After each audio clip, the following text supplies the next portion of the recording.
हर हर Mahadev. Welcome to the divine talks. और आज के वीडियो हमने बात किया है भगवान के नाम के महत्व के बारे में कि कलयुग में अगर मैं भगवान का नाम सच्चे मन से लूं तो एक आदमी एक व्यक्ति को सीधा भगवान से दर्शन के रूप में उसको माना जाता है। तो आज हमने बात किया कौन जो व्यक्ति भगवान शंकर और भगवान राम का नाम सच्चे मन से ले तो उसके साथ क्या होता है, मृत्यु के बाद उनके साथ क्या होता है। और दूसरा आज हमने इस वीडियो में बात किया है ज्ञान और भक्त के बीच में फर्क क्या है। ये हमें ज्ञान स्रोत माना जाते हैं पंडित साधु जो अलग अलग वेद पुराण से पढ़कर हमें ज्ञान देते हैं, तो हम भक्त कहलाते हैं। तो आखिर एक ज्ञानी और एक भक्त में फर्क क्या है, तो कृपया करके आप पूरा वीडियो देखें और हमें अपना सहयोग दीजिए। हर हर महादेव। तो हर हर महादेव गुरु जी। जय सिया राम। सभी दर्शकों को भी जय सिया राम। तो गुरु जी आज मेरे मन का ये प्रश्न है, एक सवाल है कि पहले के युग में लोग काफी टाइम तक ऋषि मुनि पाठ करते थे, पूजा करते थे, उनको भगवान की प्राप्ति होती थी। तो हमने इसके पहले जो भी पॉडकास्ट बनाए हैं उसमें इस पे बात किया है, पर ये कलयुग है। तो ऐसा लिखा है कि कलयुग में सिर्फ भगवान का नाम ही एक आधार है। अगर आप उनका नाम सच्चे मन से लो तो आपको सीधा भगवान का दर्शन होता है, आप भगवान की ओर बढ़ सकते हैं। तो क्या आप मुझे भगवान शिव और भगवान राम के नाम का महत्व समझा सकते हैं? जरूर। जैसे आपने बड़ा सुंदर प्रश्न किया कि राम नाम की महिमा और शिव नाम की महिमा, कि राम के नाम की महिमा क्या है और शिव नाम की महिमा, बहुत सुंदर आपने प्रश्न किया। तो सबसे पहले मैं आपको बाबा भोलेनाथ पे ही, शिव जी पे ही बताऊंगा, क्योंकि वो हमारे कितने भी हैं बहुत प्यारे भोले बाबा हैं, उनकी तो कृपा बहुत भक्तों पे बड़ी जल्दी प्रसन्न हो जाते हैं। तो एक उनके भक्त थे जो स्कंद पुराण में आता है वर्णन कि उस राजा का नाम था श्वेत। श्वेत नाम के राजा थे। उनके राज्य में काफी प्रसन्नता का वातावरण था और उनका राज्य जो शासन चल रहा था बड़ा सुंदर चल रहा था। उनके नगर में प्रजा बहुत प्रसन्न थी। उनके राज्य में बिना कोई फसल बोए ही उग जाती थी। इतना मतलब उनके राज्य में इतनी अच्छा माने ये सब कृपा तो केवल महादेव की थी, क्योंकि वो श्वेत जो राजा थे वो महादेव के परम भक्त थे। और महादेव उसमें ही वो हमेशा जो शिवलिंग था वो हमेशा भक्ति करते और उन्हीं को पकड़ के लिपटे हुए रहते थे। अगर कोई भूल करके भी अगर उनके राज्य में अगर कोई चढ़ाई भी करना चाहता था तो डर बस कोई उनके राज्य में चढ़ाई नहीं करता था। और प्रजा भी बहुत प्रसन्न थी, सब उस राजा को पाकर बहुत ही प्रसन्न थे। और वो राजा करते क्या थे कि वो भगवान शिव जी को सर्वकार समर्पित करके केवल भक्ति में लग जाते थे। सर्वकार जो भी राज सिंहासन है, प्रजा को बारे में या जनता किसी के बारे में वो सोचते नहीं थे। वो बोलते सब महादेव जाने, ये नगर का पूरा राजा महादेव है, मैं तो केवल उनके चरणों का दास हूं। यह भाव था उनके अंदर। तो धीरे धीरे समय व्यतीत होता गया। जब धीरे धीरे समय व्यतीत होता गया, जब उनका अंत समय आया तो उनको इस बात का पता नहीं था कि मेरा अंत समय आया हुआ है। तो वो गए, पूरा राज्य से जब कार्य सब जब निवृत्त हो गए राजा, तो राजा जब सारे कार्य से जब निवृत्त हुए तो भगवान शिव जी के मंदिर में वो गए और भगवान शिव जी की बहुत ही सेवा भाव करने लगे। मंदिर का साफ, राजा होने के बाद भी भगवान शिव जी का स्नान, वहां के मंदिरों को स्वयं वो साफ करते थे, न किसी दास से न किसी से सेवकों से वो करवाते थे। भगवान शिव जी के लिए स्वयं भोजन बनाते थे, भगवान शिव जी का प्रसाद की व्यवस्था स्वयं करते थे। जैसे आज के लोग होते हैं कि कुछ पैसे आ जाते हैं तो नौकर रख लेते हैं, नौकर रख लेते हैं तो सारा काम नौकर के अधीन छोड़ दिया जाता है कि भगवान की पूजा कर देना, भगवान का ये कार्य कर देना, भगवान का ये कार्य कर देना, भगवान का वो कार्य कर देना, सारे मतलब नौकरों से ही करवाया जाता है और वो एकदम राजशाही की जिंदगी जीते हैं। तो ये तो नहीं होना चाहिए, क्योंकि अगर आप भगवान की सेवा करें, भगवान का अगर कृपा पाना चाहते तो स्वयं को तपाना पड़ेगा। अगर नौकर वो तपस्या कर रहा है तो नौकर को ही फल मिलने वाला, फिर आपको नहीं मिलने वाला है। तो जैसे आज के लोग क्या है, ब्राह्मण साधु संत को हो तो फलाने पानी लाओ, नौकरों से कहा जाता है कि पानी लाओ, चाय लाओ, ये लाओ, जो कि ब्राह्मण साधु संतों का ये पुराण में वर्णन आता है कि साधु संत ब्राह्मणों का स्वयं सेवा करनी चाहिए। जितना जितना आप सेवा करते हैं उतने उतने जन्मों के पाप आपके खत्म हो जाते हैं। जो कि इसमें एक मैं एक लाइन की और एक बात बताऊंगा कि जब महाभारत के जो अर्जुन जी थे, अर्जुन जी एक यज्ञ कर रहे थे तो उस समय यज्ञ, जब अश्वमेध यज्ञ हो रहा था, तो पहले के जब यज्ञ हो जाता था तो घंटा बजता था, तो यज्ञ जब हो जाता था तो घंटा बजता था, तो लोग तब उस दिन घंटा नहीं बजा, तो भगवान श्री कृष्ण अर्जुन से कहते हैं कि कोई कमी रह गई होगी, इसके लिए घंटा नहीं बजा। तो क्या हुआ, भगवान शिव जी से फिर अर्जुन ने पूछा कि मित्र आप बताओ क्या हुआ। तो बोले कि एक ऋषि भूखा है, अगर आप उनको बुला के लाओगे, अगर वो भोजन पा लिए तब जाकर के ये घंटा बजेगी। अर्जुन गए महाराज, वो भी किससे, रथ से गए। तो ये मैं कथा आपको संक्षेप में बता रहा हूँ क्योंकि ये कथा का महत्व बहुत बड़ा है, कभी दूसरे दिन हम आपको इसको विस्तार पूर्वक बताएंगे। तो जब अर्जुन जी रथ में सवार होके गए तो उस महात्मा जी से कहते हैं महाराज आप हमारे यहाँ चलिए, यज्ञ में मैंने यज्ञ किया है, उसका प्रसाद आप पा लीजिए। तो महात्मा जी ने कहा कि महाराज सुनो, अगर आप मुझे 100 यज्ञ का भाग मुझे दोगे, माने 100 यज्ञ का फल मुझे आप दे दो, तब मैं तुम्हारे यहाँ भोजन करने चलूं। तो अर्जुन जी कहते हैं महाराज पहले ही अश्वमेध यज्ञ किया गया और मैं 100 यज्ञ किया नहीं कि मैं आपको दे के चलूं। तो बोले फिर मैं आपके यहाँ भोजन नहीं कर सकता। तो अर्जुन जी निराश होकर लौटे और चले आए। मूत्रा हुआ देखकर श्री कृष्ण भगवान ने पूछा कि कहो अर्जुन क्या बात है, क्यों उदास हो, क्या हुआ, महात्मा जी नहीं आए? बोले नहीं। बोले क्या हुआ? बोले कि वो तो 100 यज्ञ की मांग किए कि 100 यज्ञों का फल मुझे आप दे दो तब मैं आपके यहाँ भोजन करने चलूं, तो मैं तो पहला ही यज्ञ किया हूं, तो मैं कैसे कर सकता था। तब उस समय द्रौपदी जी अर्जुन जी से कहती हैं कि आप मत चिंता करो, और श्री कृष्ण भगवान सब जानते थे क्योंकि द्रौपदी जी बहुत चतुर और चालाक थी। तो चतुर चालाक मतलब अच्छे कार्यों को लेकर के, ये आज के युग के जैसा नहीं।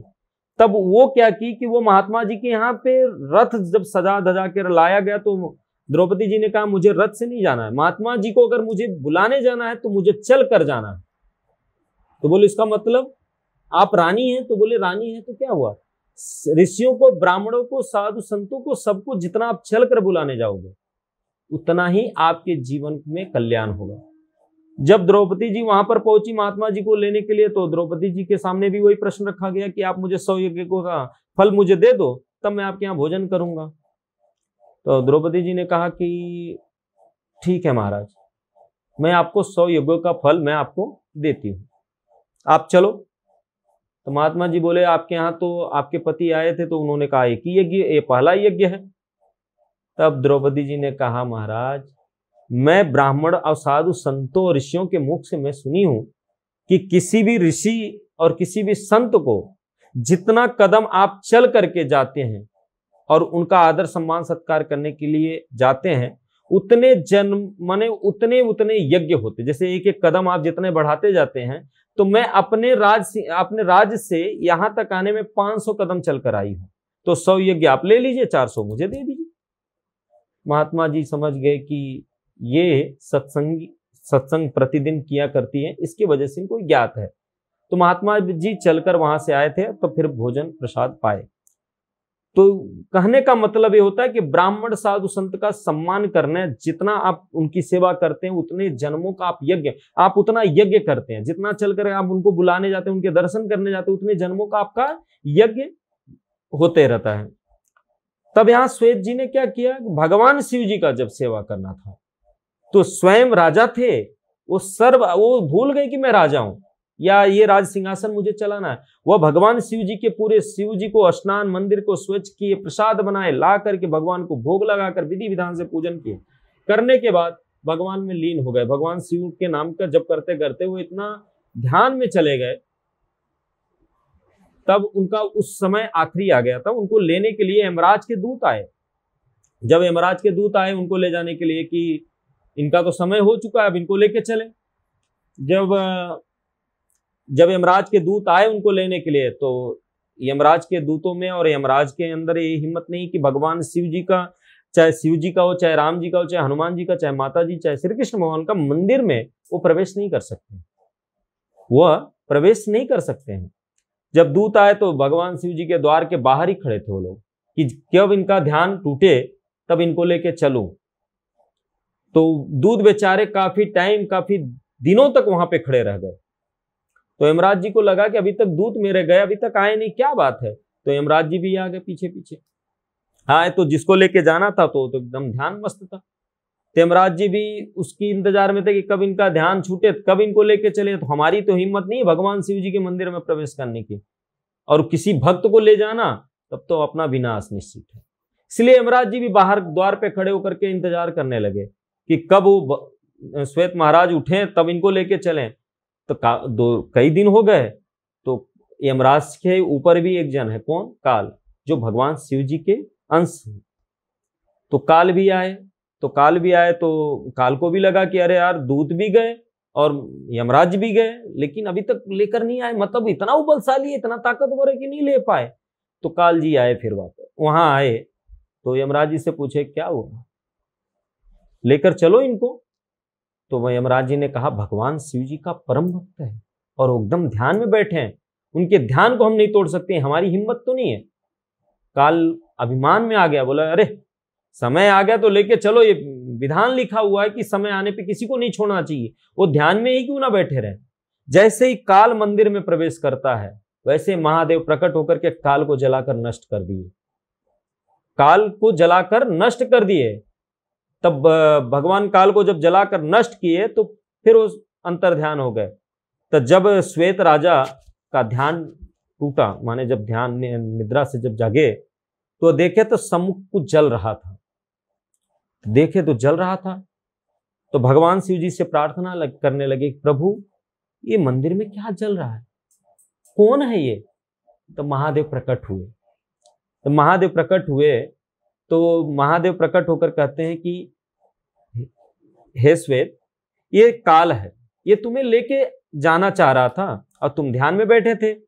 तो भक्तों की रक्षा करना मेरा कर्तव्य बनता है। क्यों? भक्त मुझ में लीन है, तो भक्त की रक्षा करना मेरा कर्तव्य बनता है, इसलिए मैं अपना कर्तव्य निभाया। ये काल की हिम्मत कैसे हुई तुम्हें ले जाने की? वो अभिमान में हुआ, इसलिए इसको जलाकर नष्ट कर दिया। तो श्वेत ने कहा प्रभु आप उस काल को आप फिर से जीवित कर दो, आप उनको फिर से जीवित करिए, और अगर मेरा समय आ गया है तो मुझे तो जाना ही पड़ेगा ना भगवान। महादेव अपने भक्त से प्रसन्न होकर के काल को फिर से पूर्व जन्म, माने उसको फिर से जन्म नया दिया गया। फिर उसी समय काल ने भक्त श्वेत महाराज जो राजा थे उनको भी प्रणाम किया और महादेव जी को भी प्रणाम किया। और महादेव जी को इसलिए प्रणाम किया क्योंकि वो भाई जगत के ईश्वर थे, और श्वेत राजा को इसलिए प्रणाम किया क्योंकि तुम्हारे वजह से मुझे दूसरा जन्म प्राप्त हुआ, और आप इतना सौम्य हैं, इतना आप सौम्य हैं कि भगवान शिव जी प्रकट होकर के आपको दर्शन दिए, और भगवान शिव जी आकर के मुझे जलाकर नष्ट कर दिए। क्योंकि इन्हीं का लेख नहीं होता है कि जिसका जैसा जैसा समय आता है वैसे वैसे लेके जाया करो। तो भगवान शिव जी अपने भक्तों पर कब कृपा कर दें कोई भरोसा नहीं, लेकिन जो भगवान शिव जी के भक्त होते हैं उन पे हमारा तो क्या, यमराज का क्या, माने दूत का और यमराज का क्या, मैं काल स्वयं जो सबको लेके जाने वाला, मैं भी कुछ नहीं कर सकता। इसलिए आज के बाद भगवान शिव के भक्तों को कभी मैं लेस मात्र कभी प्रभाव बुरा नहीं डाल सकता, या कोई बुरा प्रभाव मैं नहीं डाल सकता हूं। जब तक वो अपने स्वेच्छा से नहीं चलेंगे तब तक मैं नहीं ले जा सकता हूं। तो श्वेत राजा ने कहा अगर मेरा समय आ चुका है तो मैं अब चलना चाहता हूं। तो भगवान शिव जी को प्रणाम करके श्वेत राजा फिर काल के साथ चले गए।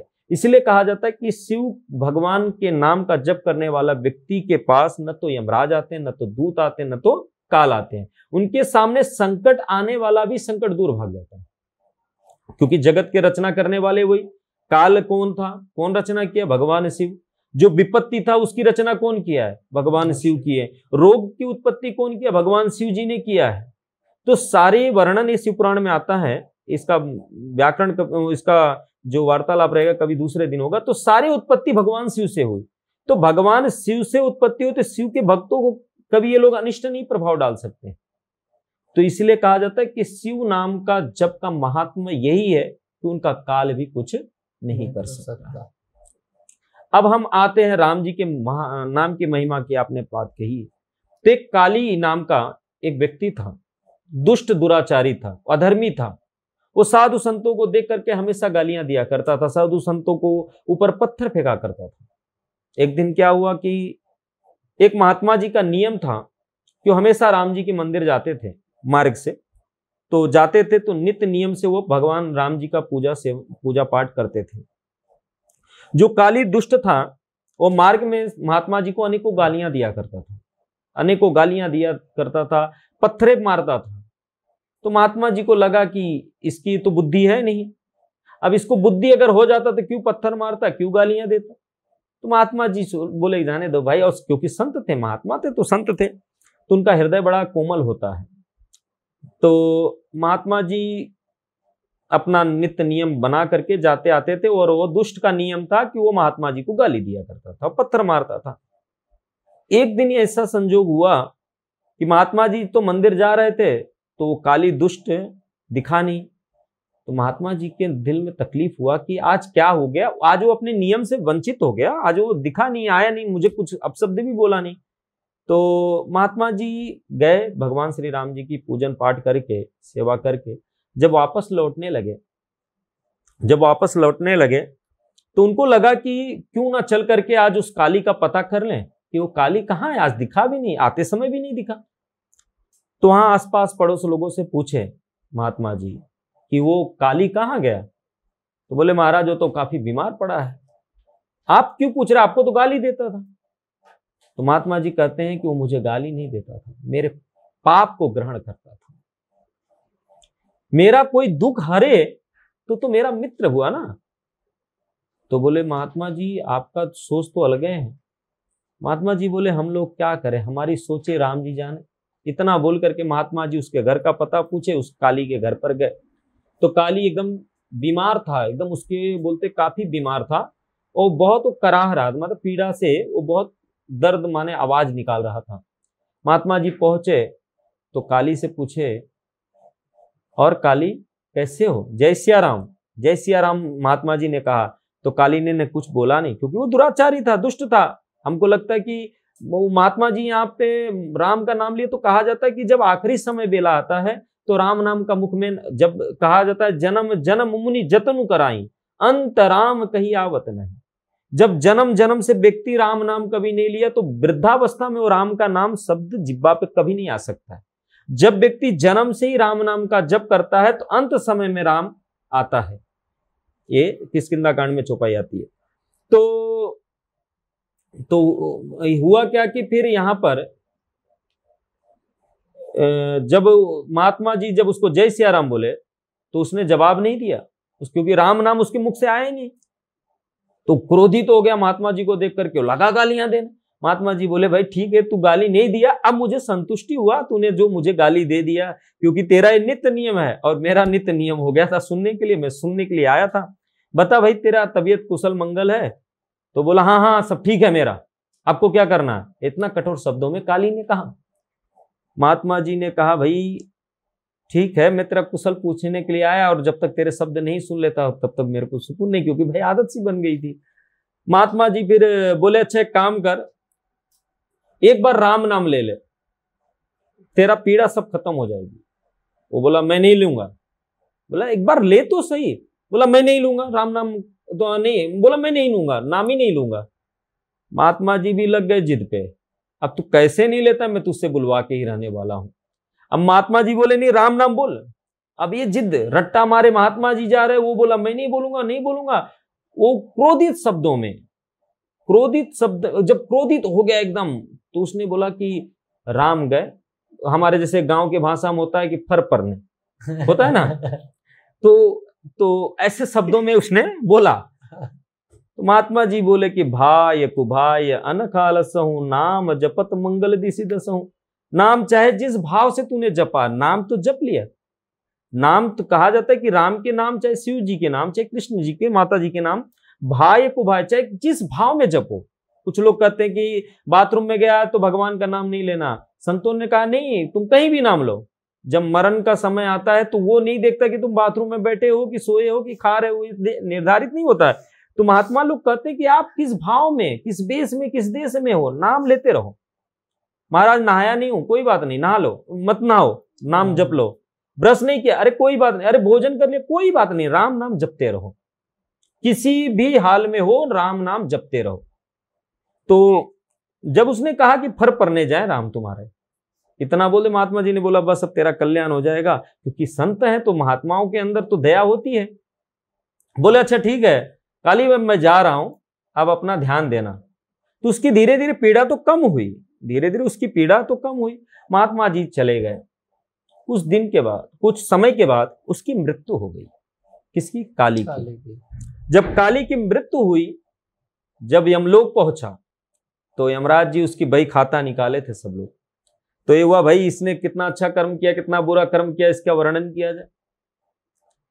तो जो क्या नाम, देखिए उनका नाम हम विस्मरण हो गए हैं, तो उनका नाम का पूरा जब बही खाता काली की निकाली गई तो यमराज जी से कहता जो दूत है वो कहता है कि इसने तो पूरा जन्म केवल पाप ही तो कर्म किया, कभी अच्छा कर्म किया नहीं। अच्छा कर्म इसने एक बार किया था। बोले क्या? बोले एक बार इसने मरते समय भगवान राम का नाम लिया था। तो बोले अच्छा। तो यमराज जी कहते हैं कि भैया पहले ये बता, तुझे पाप कर्म दूं कि तेरे पहले पुण्य कर्म का फल दे दूं? बोले महाराज जो आपको उचित लगे वो कर दो। बोले तूने राम नाम का एक बार जप किया है तो उसके राम नाम की फल क्या है? अब इस फल को तो मुझे तो पता नहीं है, अब मैं चल के ब्रह्मा जी से ही पूछ लेता हूं। यमराज जी और उस पापी को तो लेकर के गए, लेकिन वो कहीं धामों में उसको नहीं ले जाते क्योंकि उसने पापी कर्म किया था। तो जब ब्रह्मा जी के पास यमराज जी पहुंचे, बोले कि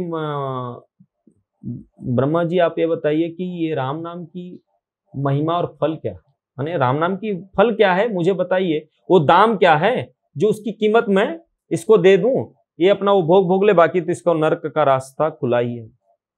ब्रह्मा जी ने कहा कि राम नाम की कीमत तो मुझे पता ही नहीं है। बोले आपको पता नहीं है? आप तो उनके नाभि कमल से निकले। बोले नहीं मुझे पता ही नहीं है।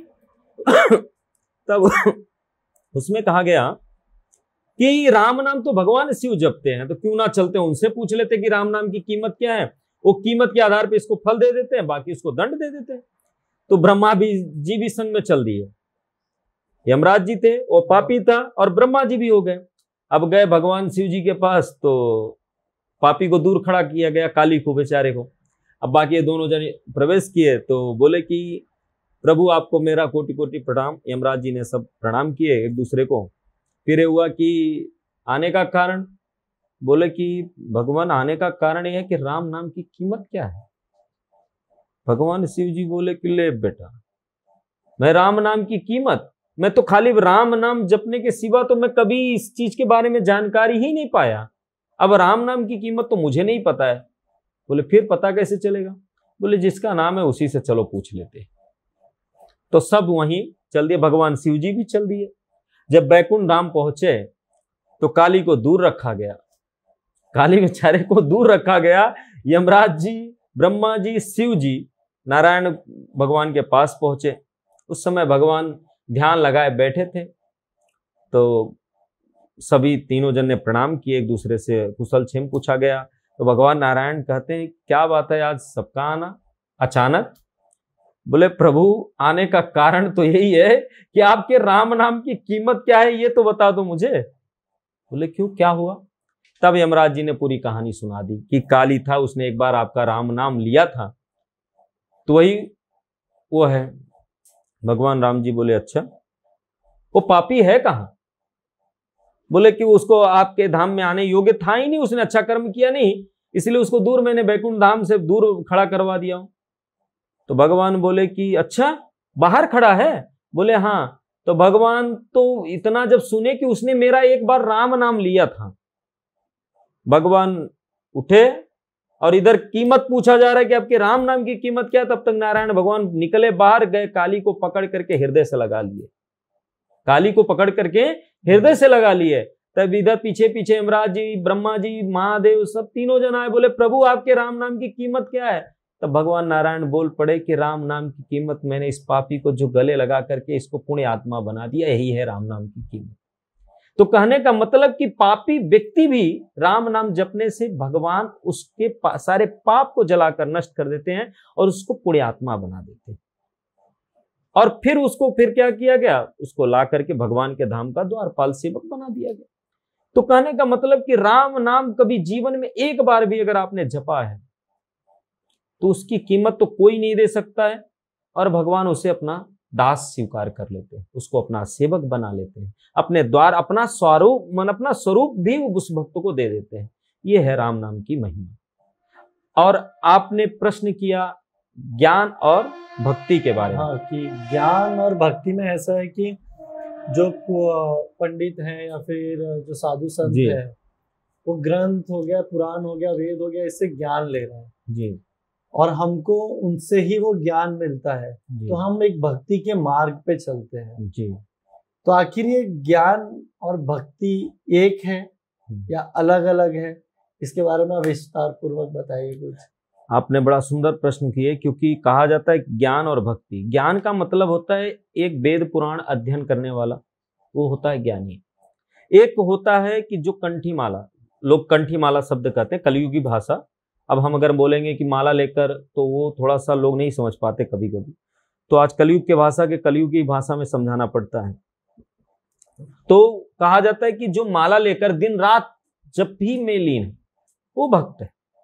जो ज्ञान अर्जन कर रहा है वो ज्ञानी है। अब रह गई बात कि अब आपने जब ऐसा बड़ा सुंदर प्रश्न किया, तो मैं अब इसको कोई ना कोई दृष्टांत के द्वारा तो आपको समझाना पड़ेगा। तो जैसे आप ज्ञान और भक्ति के बारे में पूछे, तो एक बार भगवान राम जी से देवर्षि नारद जी पूछे थे कि प्रभु मैं विवाह करना चाह रहा था, तो आपने विवाह करने के लिए रोक दिया, बहुत अनेकों विघ्न डाले।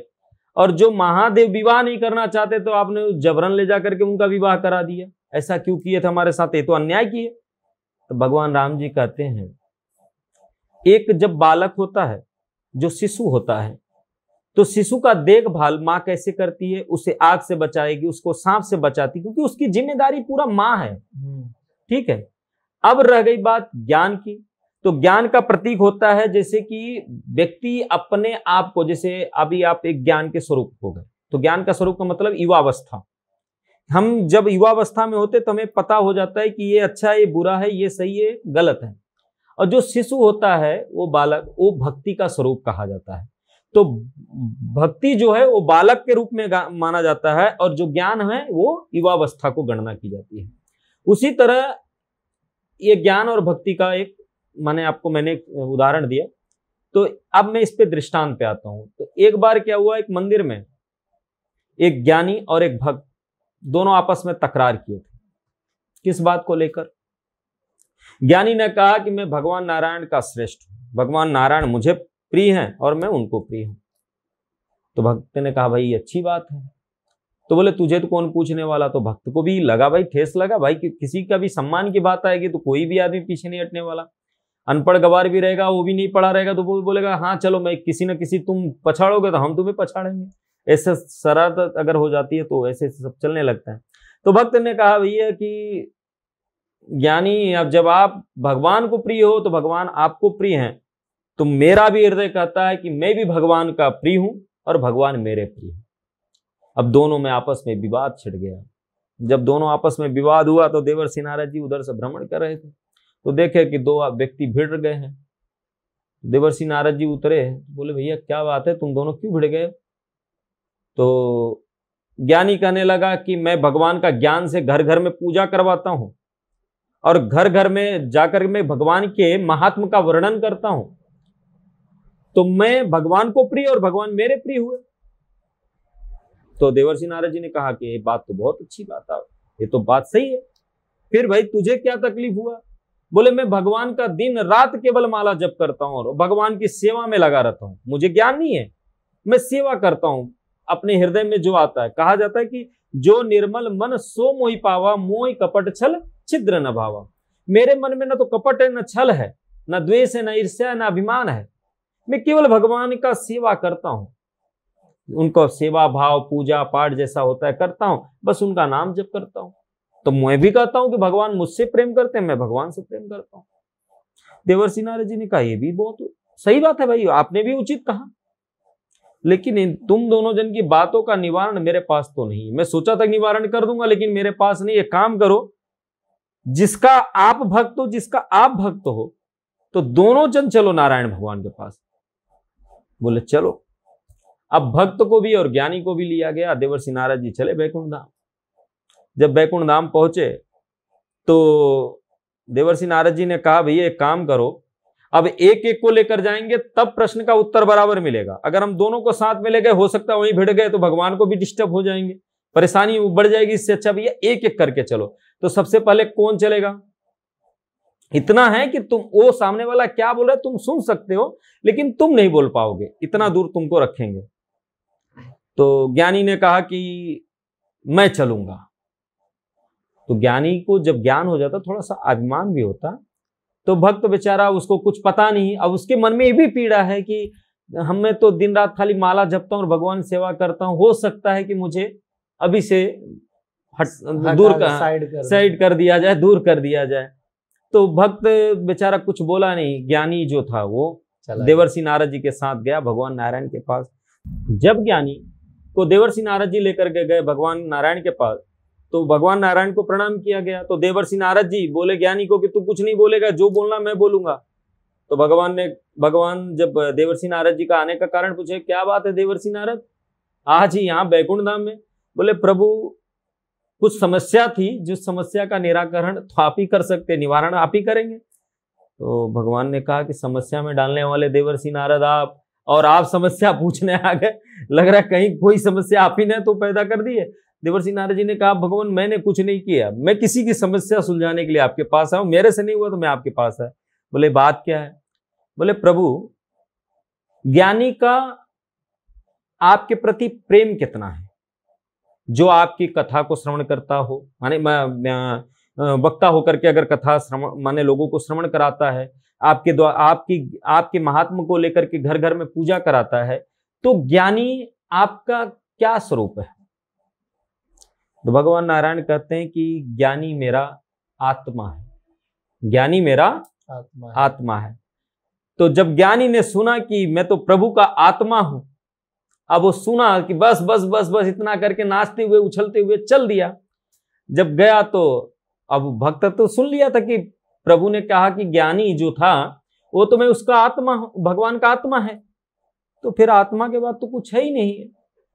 तो रोने लगा, उदास होकर के, मन खिन्न करके वापस वहीं से लौट गया, वो आया नहीं है। तो देवर्षि नारद जी आए तो बोले कि दूसरा बात क्या है, हो गया? देवर्षि नारद जी ने कहा नहीं प्रभु। बोले कि भक्त आपके क्या हैं? तब तक वो भक्त निकल गया था वहां से, अब उसको सुनाई नहीं दे सकता था, वो इतना दूर तक चला गया। तो यहां देवर्षि नारद जी ने पूछा प्रभु भक्त क्या हैं? तो भगवान बोले कि भक्त ही तो मेरा परमात्मा है, भक्त ही मेरा परमात्मा है। तो बोले कि वो भक्त कहां है जिसकी बात आप कर रहे हो? देवर्षि नारद जी ने कहा कि प्रभु वो तो बाहर खड़ा है। तो भगवान उठे शेषनाग से, माने शेषनाग से उठ करके देवर्षि नारद जी के साथ जब चलने लगे तो भक्त वहां से कुछ दूर जा चुका था, तो रोते हुए जा रहा था कि मैं भगवान का कुछ नहीं। अब ज्ञानी एकदम प्रसन्नचित होकर के नाचते हुए जा रहा था पीछे पीछे। तो भगवान दौड़ पड़े, ये भक्त रुक रुक रुक रुक। तो भक्त बोला अब क्या रुकूं, मैं तो आपका कुछ नहीं, अब ज्ञानी तो आपका आत्मा। तो मैं जान गया कि भक्तों का कोई नहीं होता इस संसार में। इतना कहकर रोदन कर, अरे बोले रुक तो भैया, रुक रुक रुक। भक्त रुक गया, बोले अब क्या रोक रहे हैं, अब ज्ञानी आपका आत्मा, मैं तो कुछ नहीं, मैं आज जान गया इस संसार में भक्त का कोई महत्व नहीं है। अरे बोले पगले रुक तो सही। बोले रुक गया, अब बोलो। बोले तू ही तो मेरा परमात्मा है रे पगले, तू भक्त ही मेरा परमात्मा है। भक्त जैसा कहता है, जैसा चलाता है, जैसा जहां बोले जहां खिलाए वहीं मैं बैठ जाता हूं, वही खाता हूं, वही पीता हूं। जैसा भक्त, नमक भी खिलाएगा तो नमक भी खा लूंगा। तो यहां पर देखो, एक कहा जाता है कि एक श्रीमद् भागवत महापुराण का दृष्टांत, एक छोटा सा लाइन में, कि जब विदुर जी के घर पर भगवान श्री कृष्ण आए थे तो विदुरानी ने क्या किया, केले जो था वो केला नीचे गिरा देती थी, वो छिलका भगवान श्री कृष्ण को खिला रही भाव में, इतना भाव विभोर हो गई थी।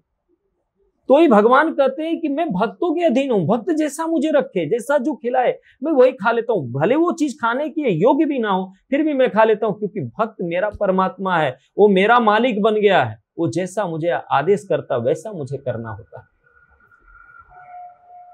तो भक्त भी प्रसन्न हो गया कि मतलब भगवान का भक्त भी प्रिय है, माने ज्ञानी भी प्रिय है और भक्त भी प्रिय है। इसलिए भक्त जो है भगवान का परमात्मा बन जाता। भगवान ने कहा कि वो मेरा परमात्मा, ये मेरा आत्मा, दोनों तुम दोनों मेरे प्रिय हो। इसलिए कोई इसमें कोई भेदभाव नहीं है। ऐसा है ज्ञान और भक्त का महत्व।